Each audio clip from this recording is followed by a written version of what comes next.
Assalamualaikum warahmatullahi wabarakatuh. Nama saya Muhammad Syauqi dari kelas Pendidikan Jasmani bersama rakan sekumpulan saya, Hakmat Alif. Jadi kami ambilan Jun 2021 akan menemui buat cikgu iaitu Puan Zaini binti Wan Zakaria yang merupakan guru SK Tengku Mahmud di Alor Lintang, Terengganu.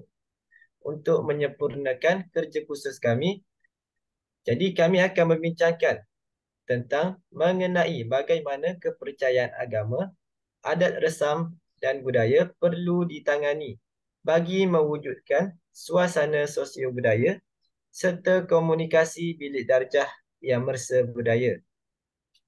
Jadi tanpa membuang masa, saya akan pergi kepada soalan pertama.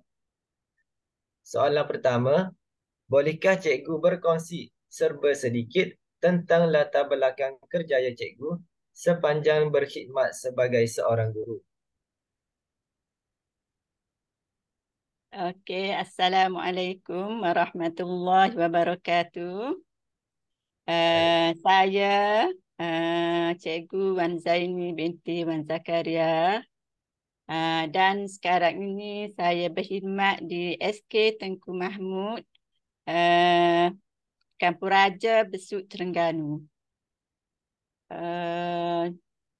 Memulakan kerjaya pada tahun 1989 dan sekarang tahun 2023 bermakna sudah hampir 33 tahun saya bergelar sebagai seorang pendidik.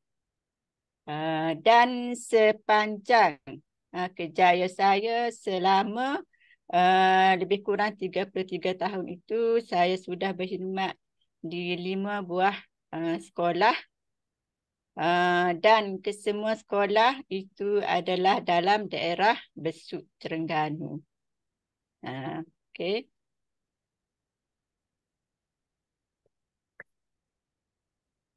Okay, terima kasih cikgu. Jadi soalan yang kedua, apakah pendapat cikgu tentang kepelbagaian sosio budaya dalam pendidik? Tentang sosial budaya ni, memandangkan kita sebagai rakyat Malaysia, di mana Malaysia merupakan sebuah negara yang mempunyai pelbagai kaum dan etnik, dan juga pelbagai budaya yang diamalkan oleh mereka. Okey, dengan kepelbagaian budaya tersebut, kita secara tidak langsung telah mewujudkan kepelbagaian budaya sosial dalam masyarakat kita, di mana ini telah mempamerkan keunikan negara kita, Malaysia yang tercinta.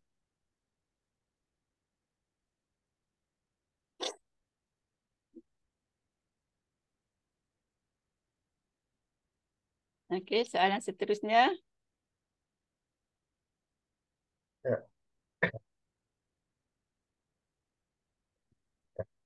soalan seterusnya. Soalan Okey, ulang balik jadi soalan. Ya? untuk soalan seterusnya cikgu, saya akan mengajukan soalan seterusnya kepada cikgu. Jadi, Uh-uh. sebagai seorang guru, sudah pasti cikgu pernah mengajar di sekolah yang mempunyai murid yang mengamalkan pelbagai budaya yang berbeza. Jadi, apakah pengalaman cikgu semasa mengajar di sekolah yang mempunyai kepelbagaian sosio budaya? Okey.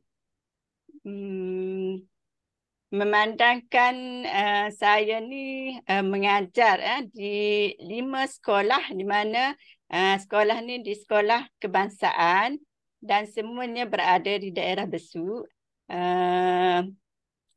Jadi bila di sekolah kebangsaan ni tak ada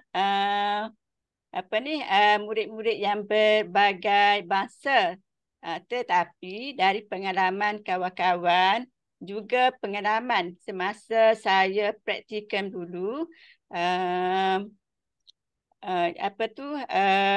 Bagi saya sebagai seorang pendidik, walaupun murid itu pelbagai bangsa dan budaya, tetapi tidak menjadi masalah besar kepada guru-guru, di mana dengan kepelbagaian aktiviti yang dijalankan oleh guru-guru di dalam kelas, boleh mewujudkan kerjasama di antara mereka. Contohnya aktiviti berkumpulan ataupun aktiviti di luar kelas boleh menyatukan boleh memberi kerjasama di antara mereka walaupun mereka ini berbagai bangsa dan budaya. Okey. Jelas Okey, baiklah jawapan? cikgu. Sangat-sangat jelas cikgu. Okey, Ya. jadi kalau kita lihat lagi dari aspek pendidikan pada masa sekarang, konsep mesra budaya di dalam suasana bilik darjah itu sangat ditekankan untuk diaplikasikan oleh guru-guru. Jadi, apa yang cikgu faham berkaitan dengan makna ataupun konsep bilik darjah yang mesra budaya? Um, Biasanya kelas-kelas di sekolah ini mempunyai suasana kelas yang kondusif, walaupun melibatkan percampuran pelbagai jenis pelajar dan berlainan agama.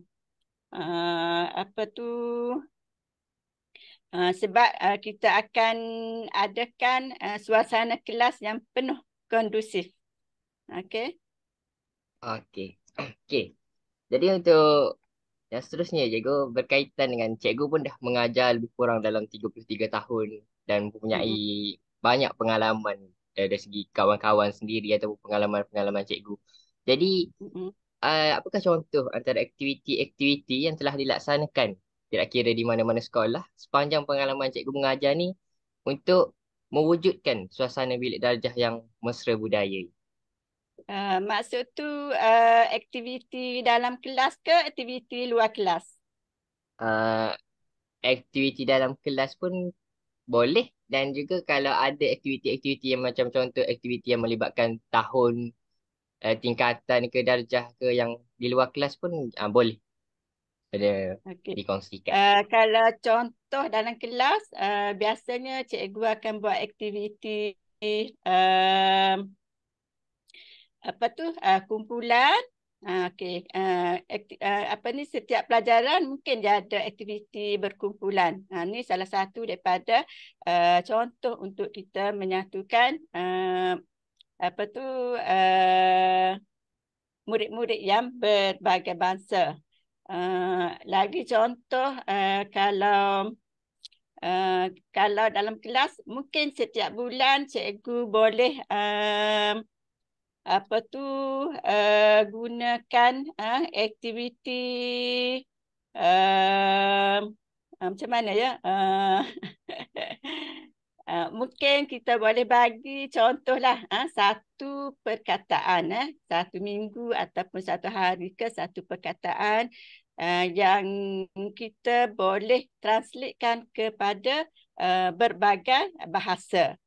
Bahasa Inggeris, bahasa Cina, bahasa Tamil, bahasa Melayu. Itu contoh.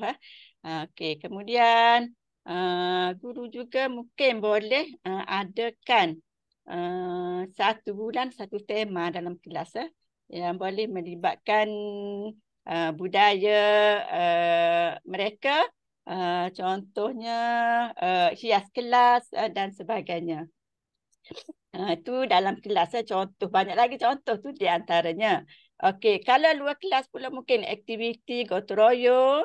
Kita boleh melibatkan semua murid walaupun mereka berbilang bangsa, berbilang agama, tapi kita boleh satukan mereka dengan gotong royong, kerjasama.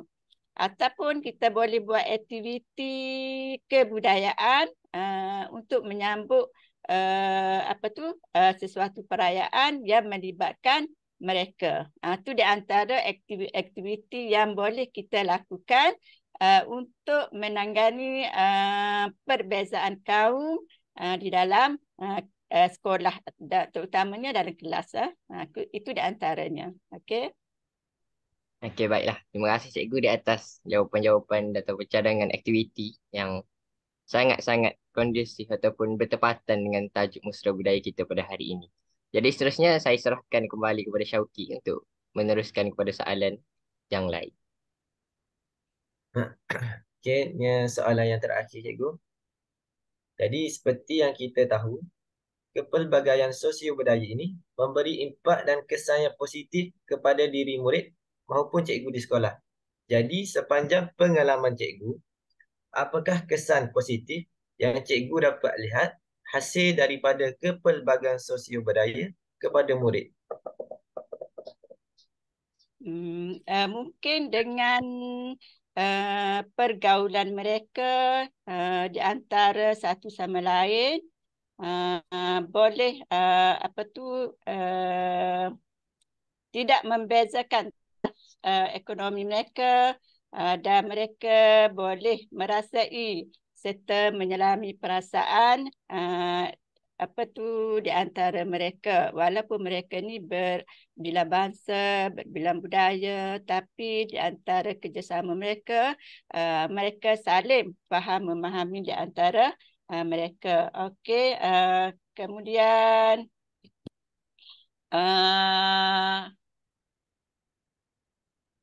mungkin juga dengan aktiviti guru yang menerima kepelbagaian sosial budaya murid ini boleh membuatkan murid merasa diri mereka dihargai, diterima, dan mereka lebih bermotivasi untuk terus belajar dengan lebih gembira.